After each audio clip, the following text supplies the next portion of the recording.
দুনিয়ায় অবস্থিত প্রত্যেকটি মানুষ তাহার পূর্বজন্মের উপার্জিত ফল অনুযায়ী অবস্থানপ্রাপ্ত হইয়া থাকে, অর্থাৎ বর্তমান জীবনে সে আগমন করে। যে আমল সেই জীবনে সে করিয়াছিল, সেই অনুসারেই আল্লাহর রচিত সূক্ষ্ম ন্যায়বিচারের বিধান অনুযায়ী সে উহা উপার্জন স্বরূপ পাইয়াছিল। জন্ম লইয়া দুনিয়াতে আসা পাপের কারণেই হইয়া থাকে, আর এই ব্যাপারটির ব্যতিক্রম শুধুমাত্র মাসুমগণ। তাহারা মানুষের কল্যাণার্থে পথ প্রদর্শক হিসাবে ইচ্ছা করিয়াই জন্ম লইয়া আসেন এবং এখানকার দুঃখ জ্বালা ভোগ করিয়া যান। ইহাতে তাহাদের পদোন্নতি ঘটে। আর সাধারণ মানুষ ভালো আমল করিয়া যদি তাহা জান্নাতে যাওয়ার মতো যোগ্য বলিয়া বিবেচিত না হয়, তাহা হইলে পদোন্নতি দান করিয়া পুনরায় জাহান্নামে ফেলিয়া দেওয়া হয়, পাপ প্রক্ষালন করিয়া মুক্ত হইয়া আসিবার জন্য।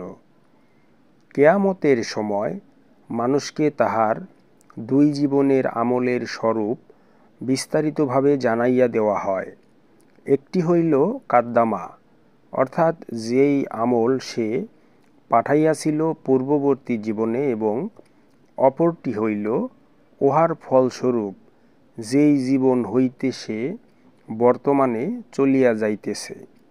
অর্থাৎ মহাগ্রন্থ কোরআন দর্শন অনুসারে প্রত্যেকটি মানুষই বর্তমান যে জন্ম প্রাপ্ত হইয়াছে বা বর্তমান জন্মের যে অবস্থায় রয়েছে, এটা তার পূর্বজন্মেরই উপার্জিত ফল। মহান আল্লাহ পাক তাহার সূক্ষ্ম ন্যায় বিচারের বিধান অনুসারে মানুষকে এই বর্তমান অবস্থা দান করিয়াছেন। আসলে মানুষ জন্ম লইয়া যে দুনিয়াতে আসে, এটা শুধু মাসুমগণ ছাড়া বাকিদের এটা পাপের কারণেই হইয়া থাকে। অর্থাৎ মাসুমগণ ব্যতীত জন্ম লইয়া দুনিয়াতে আসা প্রত্যেকটি মানুষ তাহার পাপের কারণেই আসিয়া থাকে। মহান আল্লাহ পাকের রচিত সূক্ষ্ম ন্যায় বিচারের বিধান উনি দিয়ে রেখেছেন, আর সেই অনুসারেই, অর্থাৎ সেই নীতি অনুযায়ী তাহার সিস্টেম চলমান আছে।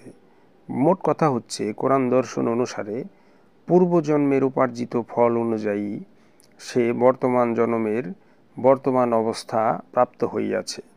এখানে মহান আল্লাহ পাক কখনোই কোনোভাবেই উনি অন্যায় করেন না বা কারোর প্রতি বৈষম্য করেন না। যার যা প্রাপ্ত তাকে তিনি তাহাই দান করিয়া চলিয়াছেন। এই কথাগুলো মহাগ্রন্থ কোরআনেরই সূরা কেয়ামতের 13 নং আয়াতের তাফসির, আর ইহা তুলে ধরা হলো সদরুদ্দিন আহমদ চিশতি রহমাতুল্লাহ রচিত কোরআন দর্শন নামক তাফসির গ্রন্থ হতে।